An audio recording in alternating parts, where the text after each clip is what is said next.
Starting with updates from the Israel-Hamas war, Israel's military has deployed more ground forces and military equipment at the Gaza border. This is in preparation for a looming ground offensive in the region to target Hamas terrorists and their infrastructure. The Israeli military chief told soldiers near the border that they would be entering Gaza to root out Hamas. He said that Israel will target, quote-unquote, every place, every commander, every operator. Yesterday, the Israeli military said that it would allow more residents to evacuate northern Gaza. This comes as the troops get ready for a ground assault on the Hamas-controlled Gaza Strip. Last week, Israeli infantry made their first raids into Gaza. Israeli Prime Minister Benjamin Netanyahu says the campaign of retaliation has only just begun. So far, thousands of Palestinians have fled the northern part of the Gaza Strip. Israel had demanded that the residents evacuate the area. Last week, Israel flew out pamphlets informing residents in the region of the evacuation order.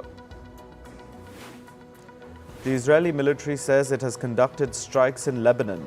The army has distributed a new video. It's said to show attacks on Hezbollah sites in southern Lebanon. This is in retaliation for Hezbollah's attacks on Israeli army posts and a northern border village. Hezbollah's attack killed one person and wounded 3 others. Meanwhile, the Israel Defense Force, or IDF, released more footage over the weekend. The video shows facilities being struck by fighter jets. Israel says these facilities belong to Hamas terrorists. In a statement, the IDF said that the head of the Hamas aerial system was killed during the wide-scale strikes. Israeli Prime Minister Benjamin Netanyahu convened Israel's emergency cabinet for the first time on Sunday. The meeting was held at the military headquarters in Tel Aviv. It began with ministers standing for a moment's silence in the memory of the 1,300 lives in the 7th. Netanyahu then welcomed former opposition lawmaker Benny Gantz, who joined the unity government last week. Netanyahu said ministers were, quote-unquote, working around the clock with a united front. Meanwhile, Netanyahu met with the families of Israelis that have been taken hostage or had been killed during the Hamas attack. The family members were seen holding the posters of their loved ones. They have called on Netanyahu to ensure the release of those taken hostage.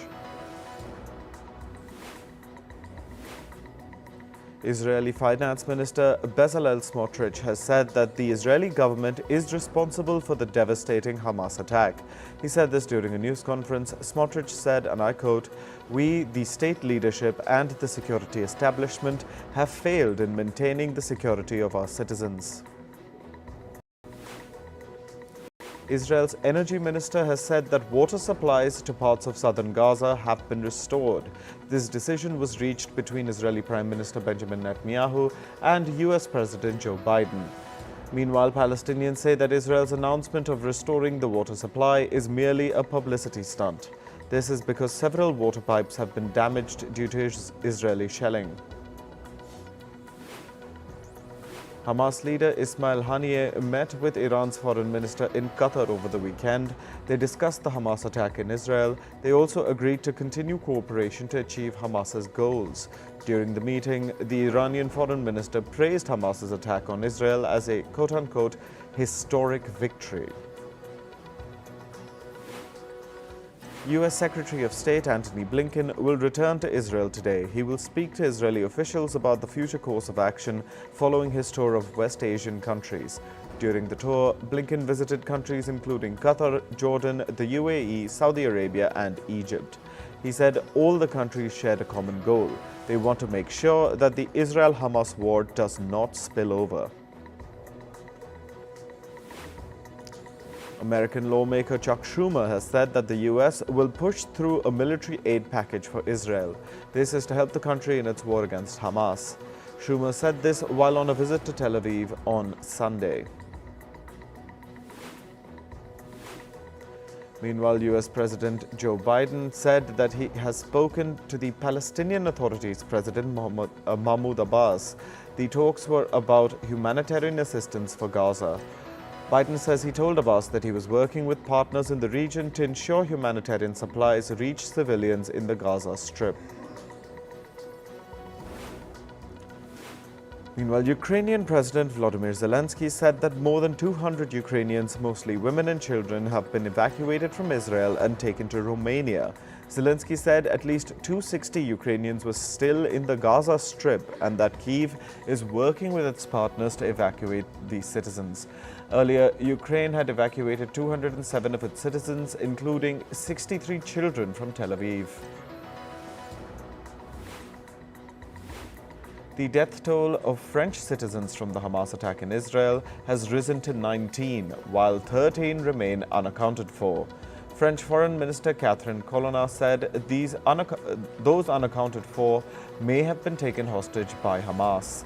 France said it is doing everything to bring their citizens back home. The French Foreign Minister also added that everything must be done to avoid a regional escalation.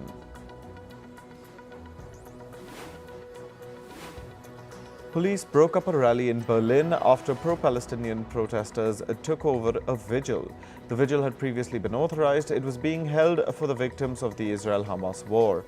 According to the Berlin police, around 50 people were registered to attend the vigil.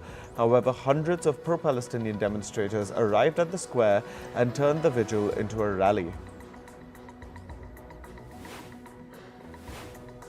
A man in the U.S. state of Illinois has been charged with hate crime. This is for stabbing a 6-year-old Palestinian-American boy to death and severely wounding his mother. The boy was stabbed 26 times with a military-style knife. Meanwhile, his mother sustained multiple stab wounds but is expected to survive the attack. The accused allegedly targeted them because of their faith and as a response to the Israel-Hamas war. In other political news, an earthquake of magnitude 6.5 struck western Afghanistan's Herat on Sunday, killing at least 1 and injuring at least 35. The country's western region has been hit by 3 earthquakes in a week.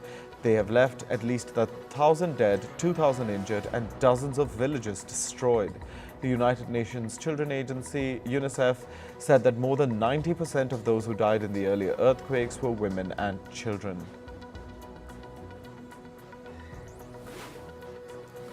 The battle in eastern Ukraine's Donetsk is intensifying. One woman was severely injured after shelling in the Russian-controlled city of Donetsk.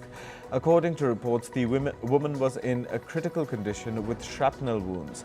The Russia-installed official in the eastern Ukraine region said Kyiv's forces also used cluster munitions and fired at least 127 rounds of ammunition at peaceful cities.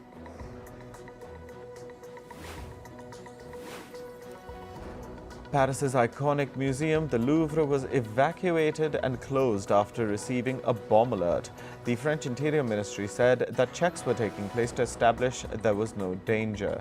The Palace of Versailles, just outside the French capital, was also evacuated after a bomb alert. According to the President's office, Emmanuel Macron has ordered up to 7,000 soldiers to be mobilized for increased security patrols. This is a day after a teacher was stabbed to death at a school in the city of Arras in northern France. Now moving on to the ICC Men's Cricket World Cup. In what's being seen as the biggest upset of the World Cup 2023 so far, Afghanistan beat defending champions England by 69 runs. Afghanistan came into the match having lost 16 of their last 17 World Cup games, their only victory coming against Scotland in 2015.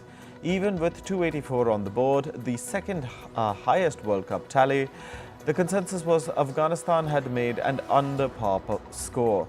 However, in a stunning turn of events, Afghanistan successfully chipped away at England's acclaimed batting lineup to come out on top. The Afghan team got off to a flying start with a 144-run opening stand between Ramanullah Gurbaz and Ibrahim Zadran. Leg spinner Adil Rashid, who took 3 for 42, dismissed Zadran and had Rahmat Shah stumped in his next over. Meanwhile, Gurbaz got his half-century up rapidly and was inching towards a World Cup ton. He smashed 8 fours and 4 sixes but was eventually run out by David Willey at mid-wicket. Gurbaz walked back to the pavilion with 80 of 57 balls. Afghanistan's Ikram Alikhil and Rashid Khan then steadied the ship with a 43-run stand, but Rashid Khan was later dismissed by England's Adil Rashid. Joe Root, who took 4 catches in the game, timed his dive to perfection to take a stunning catch and send Rashid Khan back to the pavilion. While the Afghanistan team scripted history, a lot of the credit goes to the spin trio of Rashid Khan, Mujibur Rahman and Mohammad Nabi. The trio shared 8 wickets between them to roll England over for 215 in 40.3 overs at the Arun Jaitley Stadium in New Delhi. The electric win has pushed Afghanistan up to 5th place on the points table. England lost early wickets as Afghanistan's Fazal Haq Farooqi and Mujibur Rahman made inroads. Farooqi trapped Johnny Bairstow and received a favourable decision on an LBW call. Meanwhile, Mujib dismissed Joe Root with a leg break delivery that kept low and crashed into the stumps. Bairstow was dismissed for 2 and Root for 11. David Mallon and Harry Brook added 25 for the 3rd wicket, but then Mallon played a straight drive into the hands of Ibrahim Zadran for a simple catch and fell for 32 to Mohammad Nabi. England lost quick wickets thereafter. Skipper Jos Buttler was bowled by a peach of a delivery with a deadly length by Naveen ul Haq, which left England reeling at 91 for 4. Thereon, Nabi removed Sam Curran, while Rashid sent Liam Livingstone packing. Chris Wokes and Harry Brook tried to build a partnership and added 22 before Mujib dismissed them both in quick succession. Brook was the lone warrior for England who stood out with a solid 66 of 61 balls, but he did not find support at the other end. Rashid then dismissed Adil Rashid and Mark Wood at the England batting lineup crumbled. Jos Buttler said that England must let this defeat hurt after the faltering World Cup campaign hit another setback. In a post-match briefing, Buttler added that the wicket did not play exactly how they thought it would. He said that maybe the dew did not come in as much as they thought. Buttler said England did not manage to get the partnerships going the way they wanted with Afghanistan's spinners at play. Australia and Sri Lanka are fighting to avoid standing at 3-0 at the ICC Cricket World Cup 2023. Both sides are aiming to retain realistic semi-final hopes as they face off in Lucknow. It's been a tough start for both sides, but 2 points in this fixture will revive belief that they can still challenge for the top 4. Australia lost their opener to India and their second match to South Africa. Sri Lanka managed to put more than 300 on the board against both South Africa and Pakistan, but they conceded runs at an even higher rate. To add to their problems, their skipper Dasun Shanaka is out of the tournament due to an injury. Team India will take on Bangladesh in their 4th match of the ICC Men's Cricket World Cup 2023. They will face off at the Maharashtra Cricket Association Stadium in Pune on October 19th. India's playing 11 for the game could see Jasprit Bumrah being rested, making way for Mohammad Shami. There are also calls to include Ravichandran Ashwin in the playing 11. The Indian cricket team has been on a roll with wins in the first 3 matches against Australia, Afghanistan and Pakistan. The win against Pakistan over the weekend has given the Indian team great momentum ahead of their match against Bangladesh.